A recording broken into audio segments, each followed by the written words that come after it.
हरियाणा की हर अपडेट के लिए बेल आइकन दबाएं और सब्सक्राइब करें STV हरियाणा न्यूज। नमस्कार, आप देख रहे हैं हरियाणा न्यूज और मैं हूं आपके साथ शुभेंदु सिंह। रुक कर लेते हैं फटाफट खबरों का। कृषि कानूनों के खिलाफ सड़कों पर उतरे किसानों का आंदोलन लगातार 8वें दिन जारी है। पिछली बार की विफल बातचीत के बाद दोबारा किसानों और सरकार के बीच वार्ता जारी है। उम्मीद जताई जा रही है कि इससे कोई हल निकल सकता है।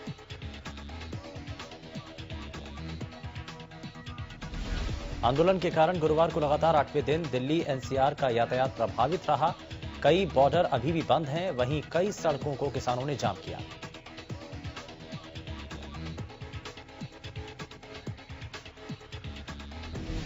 कृषि कानून के खिलाफ दिल्ली NCR इलाके में जारी आंदोलन के बीच पंजाब के मुख्यमंत्री कैप्टन अमरिंदर ने गृह मंत्री अमित शाह से मुलाकात की। पंजाब के CM ने कहा कि सरकार और किसानों के बीच जल्द कोई हल निकलना चाहिए।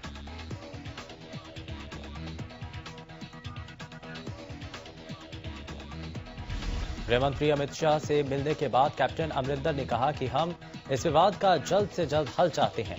पंजाब के किसानों के प्रदर्शन के कारण राज्य की अर्थव्यवस्था पर असर पड़ रहा है, साथ ही राष्ट्रीय सुरक्षा पर भी असर पड़ता नजर है। हमने गृह मंत्री को अपनी बात बता दी है।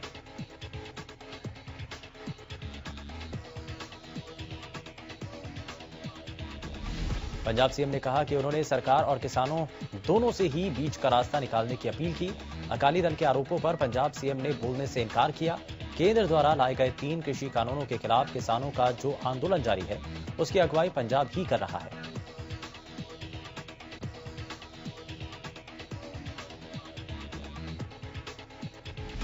इंसो अध्यक्ष दिग्विजय सिंह चौटाला ने प्रेस कॉन्फ्रेंस की। इस दौरान निशांत सिंह और KC बांगर मौजूद रहे। इंसो अध्यक्ष दिग्विजय सिंह चौटाला ने कहा कि किसानों से बातचीत लगातार जारी है और उनकी मांगों पर विचार किया जा रहा है। जल्द सभी समस्याओं का समाधान निकाल लिया जाएगा। इंसो अध्यक्ष ने कहा कि जो भी सरकार का फैसला होगा वो किसानों के हित के लिए होगा। इस दौरान उन्होंने कहा कि कई किसानों पर आंदोलन के दौरान जो मुकदमे दर्ज किए गए उन्हें मैं वापस लेने की अपील करता हूं। उन्होंने कहा कि इस संबंध में मैं मुख्यमंत्री और प्रदेश के गृह मंत्री से बातचीत करूंगा। वहीं निगम चुनाव पर बातचीत करते हुए दिग्विजय सिंह चौटाला ने कहा कि निगम चुनाव BJP और JJP मिलकर लड़ेंगे। इस संबंध में JJP की एक कमेटी BJP प्रदेश अध्यक्ष OP धनखड़ से मिलकर उनके साथ चर्चा करेगी। वहीं उन्होंने साफ किया कि दुष्यंत चौटाला किसान नेता हैं और उनकी ओर से MSP को लेकर स्टैंड क्लियर है।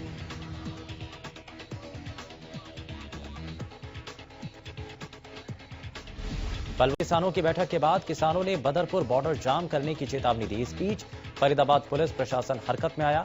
दिल्ली फरीदाबाद बॉर्डर पर भारी पुलिस बल तैनात है। किसानों की ओर से पैदल दिल्ली कूच करने की चेतावनी जारी की गई है।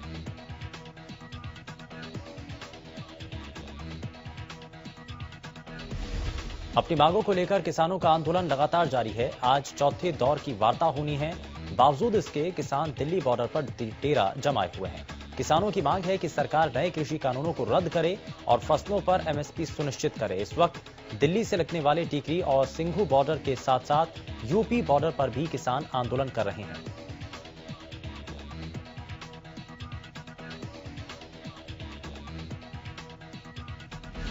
किसानों के प्रदर्शन के कारण सिंघू बॉर्डर, टीकरी बॉर्डर, चिल्ला बॉर्डर समेत कई बॉर्डर को बंद कर दिया गया है। ट्रैफिक पुलिस की ओर से एडवाइजरी जारी की गई। इसके मुताबिक गुरुवार को भी नोएडा लिंक रोड पर स्थित चिल्ला बॉर्डर को बंद रखा गया है।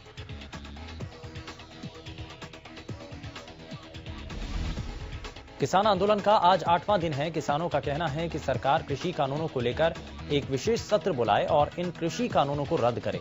किसानों का कहना है कि मांगे पूरी नहीं होने तक आंदोलन जारी रहेगा।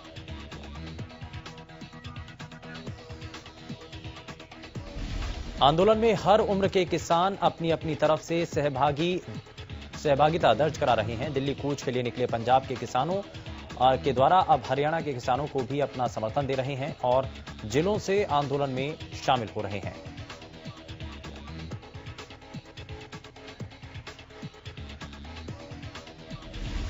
कृषि कानूनों के विरोध में किसानों का आंदोलन जारी है। अब इस आंदोलन में कंगना रनौत एक बार फिर विवादित बयान देकर सुर्खियों में आ गई हैं, जिसके बाद अब किसान आंदोलन में शामिल महिलाओं का कंगना पर गुस्सा फूट गया।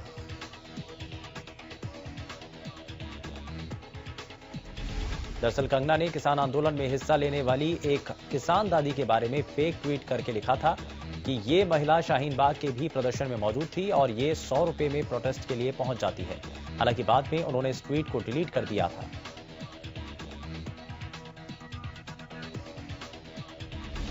कंगना के इसी कमेंट को लेकर अब किसान महिलाओं ने उन्हें जवाब देते हुए कहा कि वो कंगना को 100 नहीं बल्कि 1000 रुपए देंगी। वो आए और उनके साथ खेत में काम करके दिखाएं।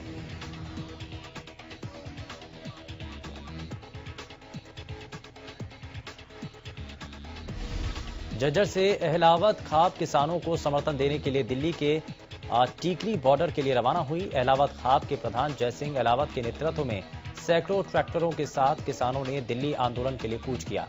अहलावत खाप के अंतर्गत झज्जर जिले में 27 गांव आते हैं।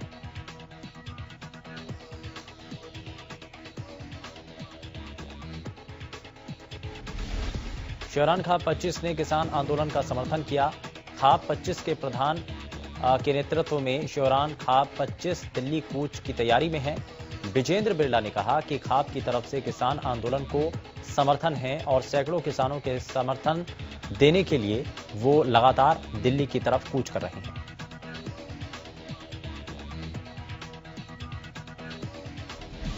उन्होंने कहा कि जरूरत पड़ी तो गांव से और भी किसान बुलाए जाएंगे। वहीं किसान संघर्ष समिति के प्रधान कमल सिंह माड़ी ने कहा कि किसानों के लिए जो केंद्र सरकार ने 3 काले कानून लागू किए वो वापस लेने चाहिए। अगर सरकार ऐसा नहीं करती तो परिणाम और बुरे हो सकते हैं।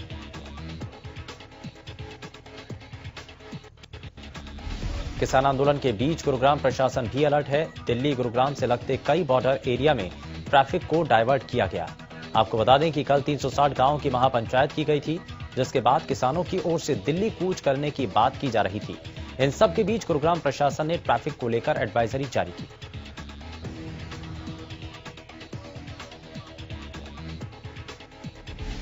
चंडीगढ़ में राज्य चुनाव आयोग ने प्रेस कॉन्फ्रेंस की। चुनाव आयोग की ओर से आज निगम चुनाव की तारीखों का ऐलान किया गया। चुनाव आयोग ने बताया कि आगामी निगम चुनाव 27 दिसंबर को होंगे और 30 दिसंबर को चुनाव के नतीजे घोषित किए जाएंगे।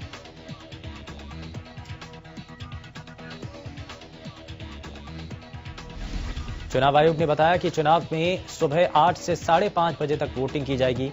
वहीं 11 से 16 दिसंबर तक नामांकन भरे जाएंगे। इस दौरान चुनाव आयोग ने जानकारी दी कि कोरोना काल को देखते हुए नियमों का सख्त पालन भी किया जाएगा।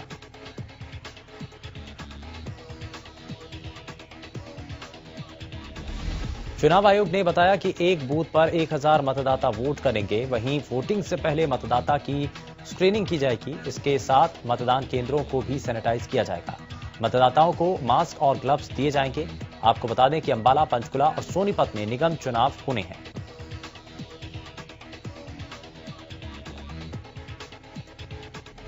प्रदेश में कोरोना के आंकड़ों में लगातार बढ़ोतरी दर्ज की जा रही है।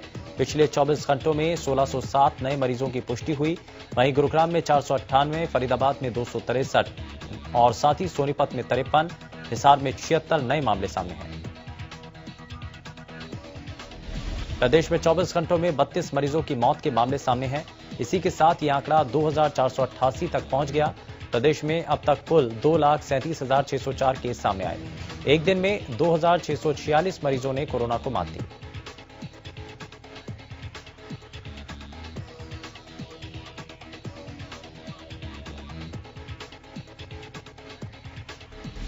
पूर्व मुख्यमंत्री और इनेलो सुप्रीमो ओम प्रकाश चौटाला कोरोना संक्रमित हो गए। उन्हें इलाज के लिए गुरुग्राम के मेदांता अस्पताल में भर्ती कराया गया। बताया जा रहा है कि ओपी चौटाला काफी दिनों से बीमार थे। इसी दौरान वो कोरोना की चपेट में आ गए।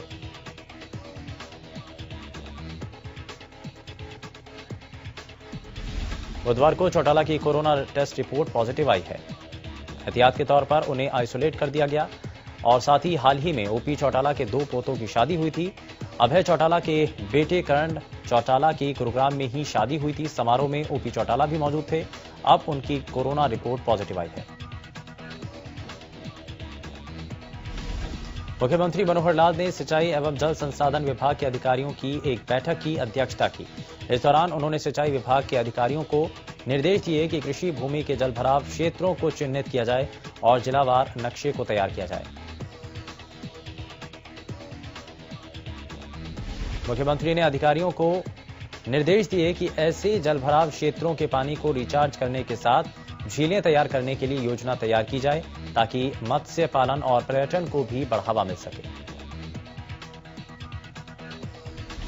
मुख्यमंत्री ने कहा कि यदि राज्य में 50 से 60 झीलें होंगी तो जलभराव की समस्या का समाधान हो पाएगा, इस पानी का सदुपयोग होगा। बैठक में मुख्यमंत्री ने अधिकारियों को निर्देश दिए कि राज्य के जिन 457 गांवों में मानसून 2020 के दौरान पानी की निकासी अस्थायी तौर पर की है, उसकी सतत योजना बनाई जाए।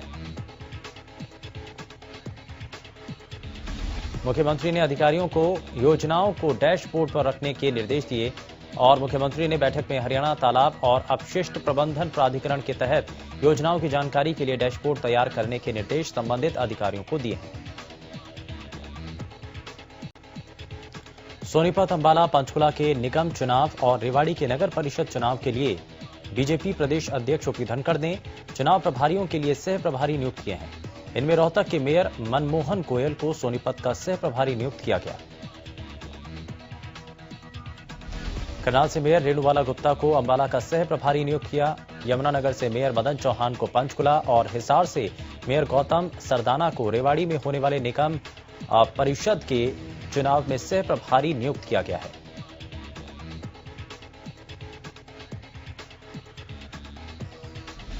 भारत निर्वाचन आयोग के निर्देशानुसार 1 जनवरी 2021 को आधार मानकर मतदाता सूचियों का पुनरीक्षण कार्यक्रम चलाया जा रहा है, जिसके तहत मतदाता सूची के संबंध में 15 दिसंबर तक दावे और आपत्तियां प्राप्त किए जाएंगे। इस अवधि के दौरान कोई भी पात्र व्यक्ति नए वोट बनवाने, कटवाने, वोट शुद्धि आदि के लिए अपना आवेदन संबंधित मतदान केंद्र पर जमा करवा सकेगा। इसी कड़ी में 12 और 13 दिसंबर 2020 को विशेष अभियान चलाया जाएगा। इन विशेष तारीखों में बूथ लेवल अधिकारी सुबह 9 से शाम 5 बजे तक अपने बूथ पर उपस्थित रहकर दावे और आपत्तियों के आवेदन प्राप्त करेंगे। दावे और आपत्तियों का निपटारा 5 जनवरी 2021 तक किया जाएगा।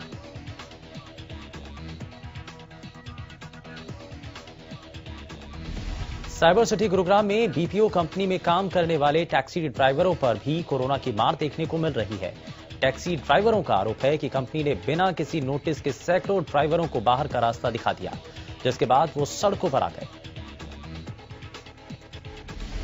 टैक्सी ड्राइवर विकास ने कहा कि कंपनी में गाड़ी लगाने के लिए लोन पर गाड़ी ली थी और अब कंपनी ने बिना किसी नोटिस के बाहर का रास्ता दिखा दिया, जिससे अब लोन की किश्त देना और परिवार का पालन पोषण करना मुश्किल हो रहा है।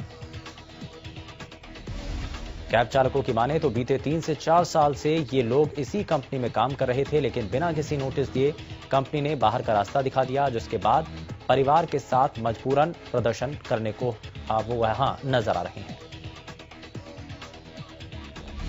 सिरसा में एक युवती का अपहरण कर गैंगरेप करने का मामला सामने आया। पीड़ित युवती ने इसकी शिकायत महिला पुलिस को दी, जिसके बाद पीड़ित युवती के बयान पर पुलिस ने अज्ञात लोगों के खिलाफ मामला दर्ज कर जांच शुरू कर दी है। महिला पुलिस ने आरोपियों को जल्द से जल्द गिरफ्तार करने का दावा किया। हरियाणा पुलिस की स्पेशल टास्क फोर्स यानी एसटीएफ को बड़ी कामयाबी हाथ लगी। एसटीएफ ने करनाल के अंधेड़ा गांव से 7.5 किलो अफीम के साथ 2 नशा तस्करों को गिरफ्तार किया। पुलिस ने गुप्त सूचना के आधार पर इन दोनों ही आरोपियों को काबू किया। पकड़े गए नशा तस्करों से एक ब्रेजा कार और 7.5 किलोग्राम अफीम बरामद की। पकड़े गए अफीम की कीमत लाखों रुपए बताई जा रही है। फिलहाल पुलिस ने एनडीपीएस एक्ट के तहत मामला दर्ज कर जांच शुरू कर दी। पकड़े गए दोनों आरोपियों को पुलिस आज कोर्ट में पेश कर रिमांड पर लेगी, ताकि जांच के दौरान इस मामले के अन्य सप्लायरों के बारे में पता चल सके।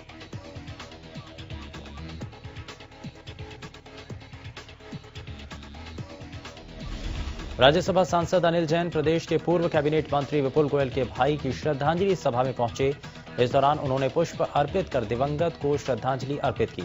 इस दौरान उन्होंने पूर्व मंत्री से मिलकर उनको ढांढस बंधाया। आपको बता दें कि पूर्व कैबिनेट मंत्री विपुल गोयल के भाई विनोद गोयल की बीमारी के चलते गुरुग्राम के मेदांता अस्पताल में 30 नवंबर को मृत्यु हुई थी।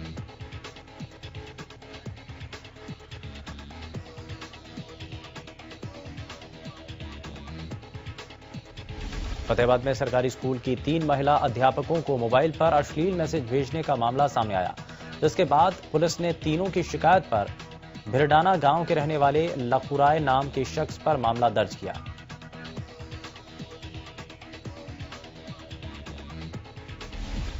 टीचर्स का कहना है कि नंबर बदल कर उन्हें अश्लील मैसेज भेजे जाते थे। इस मामले में फतेहाबाद के डीएसपी अजायब सिंह ने बताया कि नामजद आरोपी के खिलाफ केस दर्ज कर लिया गया है और मामले की जांच की जा रही है।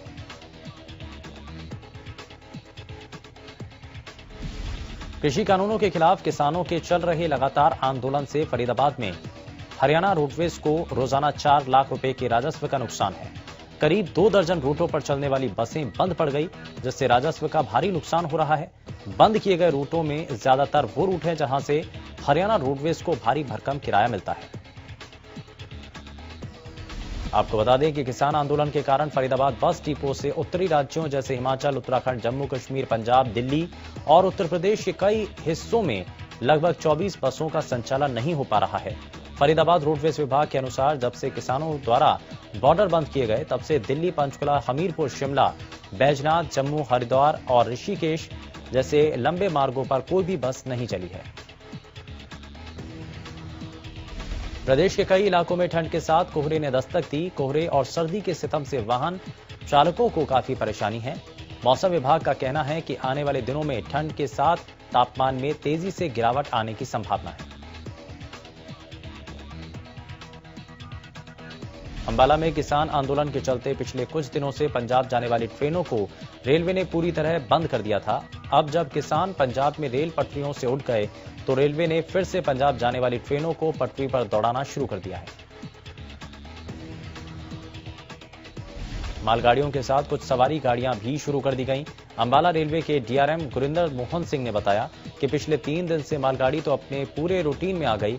अब समस्या कुछ स्टेशन पर है, जिसकी वजह से गाड़ियां अमृतसर तक नहीं जा पा रही हैं, जिसकी वजह से कुछ गाड़ियों को रास्ते में ही रोकना पड़ा या अंबाला से ही वापस भेजना पड़ रहा है।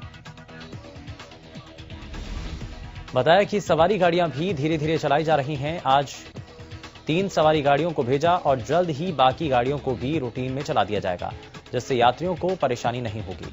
पंजाब से आए यात्रियों से बात की गई तो उन्होंने कहा कि अभी पंजाब से पूरी तरह रेलगाड़ियां हरियाणा में नहीं आ पा रही हैं, जिससे उन्हें बेहद परेशानी हो रही है।